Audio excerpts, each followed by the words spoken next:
You are watching Jawali News. आप देख रहे हैं Jawali news.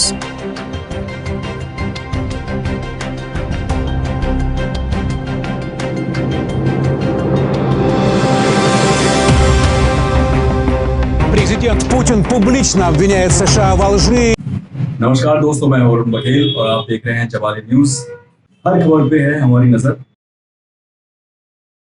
The Indian Association of Tour Operators (IATO), a Delhi-based apex body representing inbound tour operators, has elected Rajiv Mehra of Uday Tours and Travels as its president.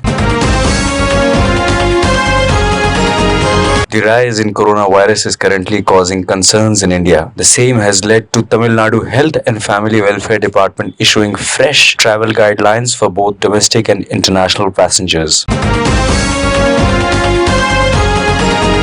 In Kochi, the Bharatiya Janata Party on Thursday announced Metroman E. Sridharan as its chief minister candidate for the upcoming Kerala Assembly polls.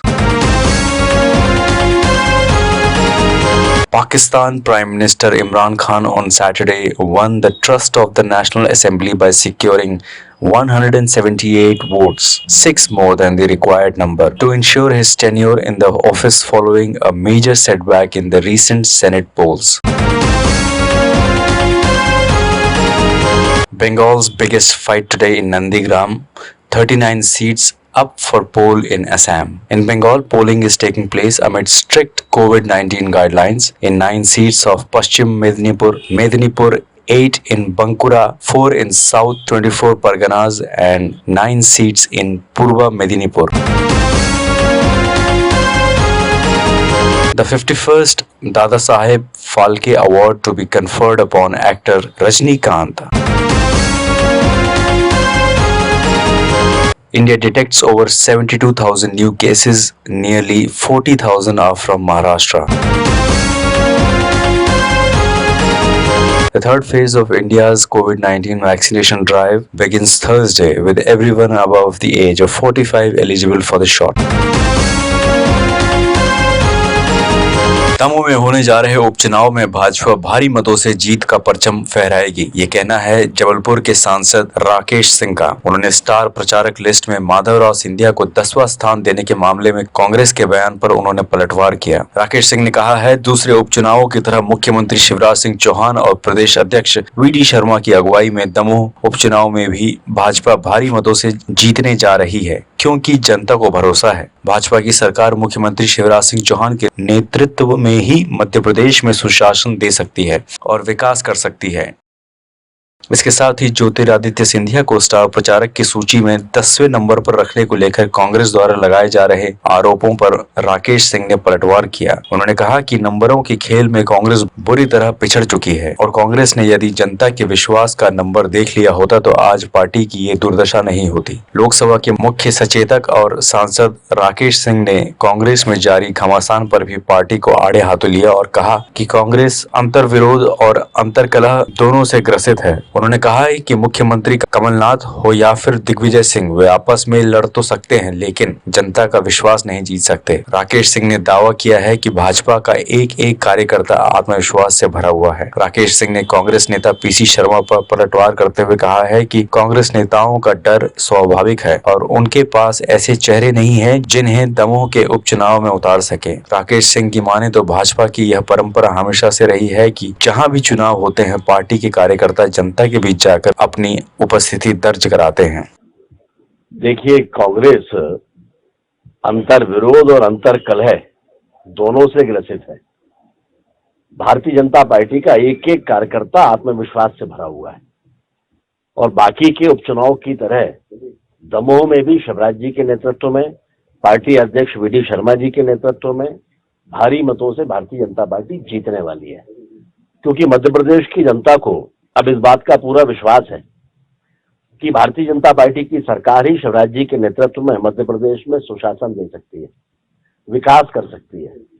और इसलिए अब कमलनाथ जी हो या दिग्विजय सिंह जी, ये आपस में आप परस्पर लड़ तो सकते हैं, जनता का विश्वास नहीं जीत सकते। पीसी शर्मा जी का अपना या कांग्रेस के नेताओं का अपना डर स्वाभाविक है। उनके पास ऐसे चेहरे ही नहीं हैं जिन्हें वो दमोह के चुनाव में भेज सकें। लेकिन हमारे पास, हम बाहर के लोगों को भेजें या ना भेजें, जनता का विश्वास भारतीय जनता पार्टी के साथ है, शिवराज जी के साथ है। हमारी एक परंपरा है, भारतीय जनता पार्टी का कार्यकर्ता कहीं पर भी चुनाव होता है तो जनता के बीच में जाता है, तो स्वाभाविक रूप से पार्टी जब तय करेगी तो बाकी के नेता और कार्यकर्ता भी जाएंगे। मुझे नहीं मालूम कि ये नंबर का खेल क्या है। इन नंबरों के खेल में ही कांग्रेस इतनी पिछड़ गई, वो बस यही देखती रह जाती है। अगर उसने जनता के विश्वास के नंबर कहीं देख लिए होते कि जनता के विश्वास में वो किस नंबर पर खड़ी है, तो उसकी आज ये दुर्दशा नहीं होती। प्रदेश में कोरोना संक्रमण के बढ़ते मामलों को देखते हुए राज्य शासन ने पहली कक्षा से 8वीं कक्षा तक की शालाओं की 15 अप्रैल तक छुट्टी घोषित कर दी है, लेकिन कक्षा 9वीं से लेकर कक्षा 12वीं तक स्कूल यथावत लगेंगे। राज्य ने स्कूलों में छात्र छात्राओं की उपस्थिति के दौरान कोरोना गाइडलाइन का पालन करने के निर्देश दिए हैं। कल से तो 1 to 8 स्कूल नहीं खुल रहे। कल एक आदेश जारी हो गया है कि अभी जो 1 to 8 स्कूल खोले जा रहे थे वो 15 अप्रैल से खोले जाएंगे, ठीक है। और 9 to 12 जैसे पहले चल रहे थे वैसे ही वही कोरोना प्रोटोकॉल होगा कि स्कूल बिल्डिंग्स को सैनिटाइज़ किया जाए, फर्नीचर को सैनिटाइज़ किया जाए, गेट के ऊपर उनका थर्मल स्कैनिंग होनी चाहिए, सोशल डिस्टेंसिंग के आधार पर बच्चों को खड़ा किया जाए, बच्चों को किसी भी ऐसी गतिविधि में शामिल ना किया जाए जहाँ पे वो पास खड़े हों, चाहे वो प्रेयर की बात हो, चाहे खेल कूद की बात हो, या कोई सेमिनार हो, कोई बैठक हो, इन सब को अवॉइड करना है। सिर्फ हमें क्लासरूम टीचिंग ट्रांजेक्ट करना है और उसमें भी प्रॉपर डिस्टेंस के ऊपर बच्चों को बिठाना with complete obedience with the protocol of corona का जो भी SOP है, स्टैंडर्ड ऑपरेटिंग प्रोसीजर, उसके हिसाब से सरकार ने निर्देश दिए हैं। स्कूलों के प्रिंसिपल्स ये सुनिश्चित करेंगे कि बच्चे जब गेट से एंटर होते हैं तभी से वो सुरक्षित दूरी पे खड़े हों, उनका प्रॉपर। कोरोना वायरस जिस तेजी से पैर पसार रहा है, शासन प्रशासन ने उसकी रोकथाम के लिए प्रोटोकॉल लागू किया है और लोगों को प्रोटोकॉल का पालन करने की नसीहत भी दी जा रही है। लेकिन डुमना रोड स्थित मामा मैगी पॉइंट में प्रोटोकॉल के नियमों का उल्लंघन हो रहा था, जिसे देखते हुए इसे सील कर दिया गया है। कोरोना प्रोटोकॉल का उल्लंघन करने वालों पर लगातार कार्रवाई की जा रही है और प्रशासन का अभियान चल रहा है। रोको टोको अभियान के तहत की जा रही कार्रवाई के दौरान डुमना रोड पर स्थित मामा मैगी पॉइंट पर प्रशासन का अमला पहुंचा। यहाँ का नजारा देखकर सभी भौचक्के रह गए। मैगी पॉइंट में बड़ी तादाद में युवक युवतियों की भीड़ मौजूद थी। न सोशल डिस्टेंसिंग का पालन हो रहा था और न ही लोगों ने मास्क लगाए हुए थे। शाम को प्रशासन और पुलिस की टीम ने रांची तहसील अंतर्गत डुमना रोड स्थित मामा मैगी पॉइंट को सील कर दिया है। तहसीलदार रांची श्याम नंदन चंदेले के अनुसार मामा मैगी पॉइंट पर ग्राहकों को बैठकर मैगी और सॉफ्ट ड्रिंक परोसी जा रही थी। यहाँ फिजिकल डिस्टेंसिंग के नियमों का उल्लंघन भी किया जा रहा था।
उनको अंदर ही रख। लंबे वक्त से बंद पड़ी आनंद टॉकीज के परिसर में कचरे के ढेर में आग लग गई। आग इतनी विकराल थी कि इस आग की चपेट में आकर आसपास की इमारतों के AC वायर जलकर खाक हो गए। आनंद टॉकीज को बंद हुए एक जमाना गुजर गया है। उसके सामने की तरफ मार्केट और बड़ी इमारतें खड़ी हो गई हैं। आनंद टॉकीज के परिसर में अब लोग कचरा फेंकने लगे हैं, जिसकी वजह से वहाँ कचरे का ढेर लग गया है और इसी कचरे के ढेर में गर्मी की वजह से अचानक किसी चिंगारी ने आग पकड़ ली। जब तक लोगों का ध्यान इस तरफ जाता, आग की लपटों ने विकराल रूप ले लिया, जिसकी वजह से यहाँ तीसरी मंजिल पर लगे एसी के तार जल गए। लोगों ने जैसे ही आग की लपटें निकलती देखी, तत्काल फायर ब्रिगेड को इसकी सूचना दी गई। इस अग्नि दुर्घटना में किसी प्रकार की कोई जन और धन हानि नहीं हुई है। अग्निशमन की टीम समय पर पहुंच गई थी। आग पर काबू पा लिया गया। फायर ब्रिगेड की एक गाड़ी की मदद से आग को बुझा लिया गया। आनंद टाली के पीछे कचरे में आग लगने की सूचना मिली थी। हम लोग आए तो पीछे थर्माकोल वगैरह का बहुत कचरे का ज़्यादा ढेर लगा हुआ है, उसमें आग लगी। ऑफिस तक भी आग पहुंची? हाँ, ऊपर तक पूरा 3rd फ्लोर तक आग थी। क्या नुकसान हुआ है? एसी वगैरह पीछे जो लगे हुए थे वो जल गए। और कुछ नुकसान? उसके अलावा कुछ नुकसान नहीं है। जो पीछे एसी लगे तो उनकी वायरिंग थी पीछे, वो सब जल गए।